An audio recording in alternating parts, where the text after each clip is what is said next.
Bonjour Kathleen, bonjour Lucas. Bonjour. Vous êtes ici avec vos animaux, en tout cas avec certains de vos animaux, 2 chats et 2 chiens. Et dites-moi, c'est l'entente parfaite entre chien et chat ici, hein? Oui, c'est à l'inverse du dicton. Tout à fait. Comment vous l'expliquez? On l'explique par le fait que nos chats sont surtout issus de sauvetage, ils n'étaient pas encore sevrés quand on les a eus. Et l'avantage c'est que Sora a fait une part de leur éducation. Donc ils ont adopté les codes du chien et ça a permis une entente parfaite parce que les chiens et les chats n'ont pas du tout les mêmes codes, c'est même l'inverse. Et ici on a une harmonie parfaite entre les deux.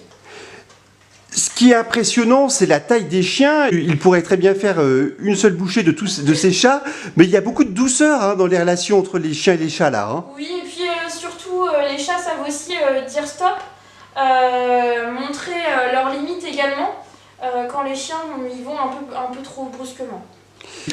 Et Lucas, tout à l'heure, vous disiez que du fait de l'apprentissage qui a été donné par Sora, en fait, les chats ont des comportements presque canins parfois. C'est ça. Du coup, notre charreau qui était là tout à l'heure, il se lâche la truffe quand il est anxieux, il se secoue pour jouer avec les chiens.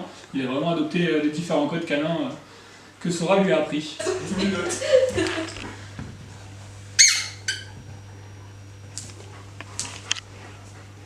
Est-ce qu'il peut arriver que les chats et les chiens jouent ensemble à la balle? Ça arrive surtout avec le plus petit qui ramène du coup ses jouets dans la gueule et puis du coup ils jouent ensemble. Tiens, le chat, tu viens,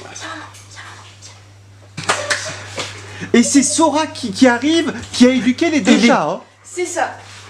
Et qui a éduqué aussi Tamarok. Hein. Du coup, étant donné que c'était la plus âgée, elle a pu transmettre les codes qu'elle avait déjà. Et puis les deux s'éduquent aussi, elle s'est ouverte un peu plus au jeu. Du fait qu'il y a Tamarok qui est beaucoup plus joueur, beaucoup plus speed aussi par son âge. Et ça permet d'avoir des chiens qui sont très équilibrés. Sora qui est là, c'est un petit peu la maman des chats quelque part. Hein. Alors du coup, on n'irait pas jusque dire maman, mais elle a un caractère qui permet de temporiser, donc quand il y a des conflits, etc., par son aspect très doux et aussi du fait qu'elle est très codée. C'est-à-dire que si jamais il y a une querelle qui va se passer entre les chiens, les chats, elle va pas hésiter à venir vers eux, à faire les codes du jeu pour qu'ils puissent détourner l'attention et passer à autre chose très rapidement. Et les chats, du coup, n'ont absolument pas peur des chiens. Hein. Alors, ils n'ont pas peur des nôtres parce qu'ils connaissent leur caractère, ils les connaissent, ils font partie de leur foyer. Mais vis-à-vis d'autres chiens, ils sont un peu plus méfiants. Ils vont pas aller sur eux, leur dire bonjour par exemple, leur faire la fête ou autre, ou avoir du jeu avec eux tout de suite. Ils ont besoin d'analyser, de voir le comportement du chien. Et ça arrive que des chiens les effraient et du coup, quand c'est comme ça, ils cherchent à se mettre à l'écart et à se cacher.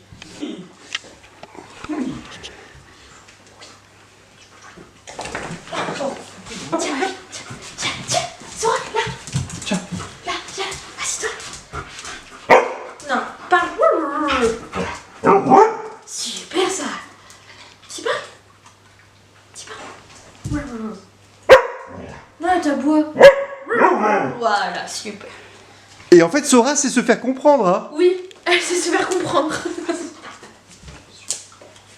Bon, si vous voulez, on peut peut-être même la... Vas-y. Oh non! Sora, là, viens! Sora, viens!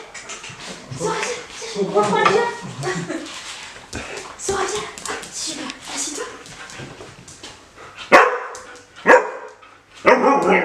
Super! Super! Non, wouhou! Oui, super ça! Et ça, c'est le langage codé de Sora pour réclamer à manger. Hein. Pour réclamer un peu tout, à vrai dire. Eh bien, merci beaucoup en tout cas. Merci